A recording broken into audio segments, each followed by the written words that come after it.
जय श्री कृष्णा। आपका मेरे चैनल में स्वागत है। सनातन धर्म में अमावस्या की तिथि का विशेष महत्व होता है। हिंदू धर्म में चैत्र माह की कृष्ण पक्ष की अमावस्या तिथि का बहुत ही महत्व माना गया है। इस अमावस्या की तिथि पितरों का ऋण चुकाने के लिए सुनहरा मौका है। इस बार की चैत्र माह की अमावस्या तिथि 29 मार्च 2025 यानी कि शनिवार के दिन मनाई जाएगी। इस बार की अमावस्या को शनिश्वरी अमावस्या कहा जाता है। मान्यता है कि इस दिन शनिदेव की पूजा करने से उनकी कृपा मिलती है और शनि दोष साढ़े साती जैसी परेशानियों से राहत मिलती है। शास्त्रों में चैत्र अमावस्या को धर्म कर्म मोक्ष व्रत एवं स्नान दान और पितरों के तर्पण के लिए बेहद शुभ माना जाता है। अमावस्या पितरों को मोक्ष दिलाने वाली तिथि होती है। अमावस्या की तिथि के दिन अपने पितरों को खुश करने के लिए उनका श्राद्ध कर्म पिंडदान करना चाहिए। अमावस्या के दिन पितरों की पूजा और तर्पण विधि करनी चाहिए। पितरों को लिए जल से तर्पण दे। कुश काले तिल सफ़ेद फूल और जल से पितरों के लिए तर्पण देना चाहिए। ऐसा करने से उनकी आत्मा को शांति मिलती है और मोक्ष की प्राप्ति होती है। चैत्र अमावस्या की व्रत कथा इस प्रकार है कि पौराणिक कथा के अनुसार किसी नगर में एक राजा रहता था। वह राजा की रानी बहुत ही धार्मिक और अच्छे विचारों वाली थी। राजमहल के ठीक सामने साहूकार की एक हवेली थी। रानी और उस साहूकार की पत्नी की घनिष्ठ मित्रता थी। तभी एक दिन हवेली से साहूकार की पत्नी को रोने की आवाज़ आई। इस पर रानी ने उससे कारण पूछा। जब राजा ने बताया कि साहूकार का पुत्र मर गया है, रानी ऐसे दुख से वंचित थी।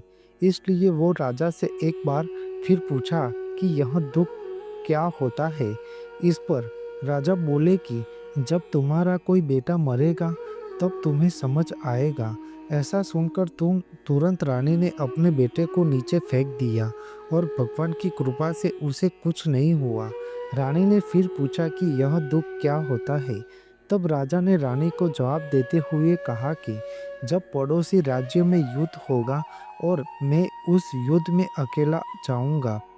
इसके बाद जब तुम मेरे मरने का समाचार सुनोगी तब तुम्हें पता चलेगा कि दुख क्या होता है।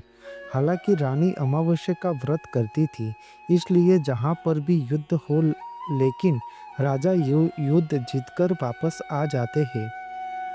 रानी फिर से सवाल करती है। तब इसके बाद राजा ने कहा कि जब हम गंगा माँ के दर्शन को जाएंगे तब मैं वहाँ गंगा नदी में कूद जाऊंगा। फिर तुम्हें पता चलेगा कि दुख क्या होता है।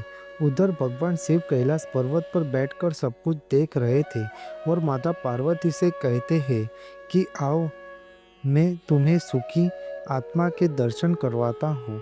इसके बाद भगवान शिव बकरे और माता पार्वती ने बकरी का रूप धारण करके एक बावली के पास घास चरने लगे। रानी ने उस बावली को देखकर कहा कि हम यहीं विश्राम करेंगे। इस दौरान रानी ने भगवान शिव और माता पार्वती की सारी बातें सुन ली, जिसमें भगवान शिव और माता पार्वती आपस में बातें कर रहे होते हैं कि रानी ने अमावस्या का व्रत किया है, इसलिए उसे इस जन्म में कोई दुख नहीं मिलेगा। सारी बातें सुनकर रानी को सब कुछ समझ आ गया। फिर उसने राजा को सब कुछ बताया। ऐसा माना जाता है कि अमावस्या का व्रत रखने से इंसान के सभी संकट दूर हो जाते हैं। अमावस्या तिथि के दिन पितृदोष निवारण के लिए चैत्र अमावस्या के दिन पितरों के नाम से गरीबों को भोजन करवाए। इस दिन स्नान करके सूर्य को जल अर्पण करते समय शुद्ध जल के कलश में तिल डालकर अर्घ्य देना चाहिए। अमावस्या तिथि पर कौवा चिड़िया कुत्ते और गाय को भोजन कराना चाहिए। अमावस्या के दिन पीपल के वृक्ष को जल चढ़ाकर उसकी परिक्रमा करें और पीपल के वृक्ष के नीचे घी का दिया प्रज्वलित करना चाहिए। इस दिन किसी भूखे व्यक्ति को भोजन कराना बहुत शुभ माना जाता है। ऐसी धार्मिक मान्यता है कि अमावस्या के दिन पितृपक्ष के लिए घर में सुख और शांति बनी रहे, इसलिए ईशान कोण में गाय के घी का दीपक अवश्य करना चाहिए। पितरों की कृपा पाने के लिए अमावस्या की तिथि उत्तम मानी गई है। अमावस्या के दिन यह सब उपाय अवश्य करना चाहिए, जिससे पितरों तृप्त होकर आशीर्वाद प्रदान करें। आपको मेरी यह माहिती अच्छी लगी हो तो मेरे चैनल को लाइक, शेयर, कमेंट, सब्सक्राइब करें और बेल आइकन को दबाना ना भूलें। जय स्वामी नारायण।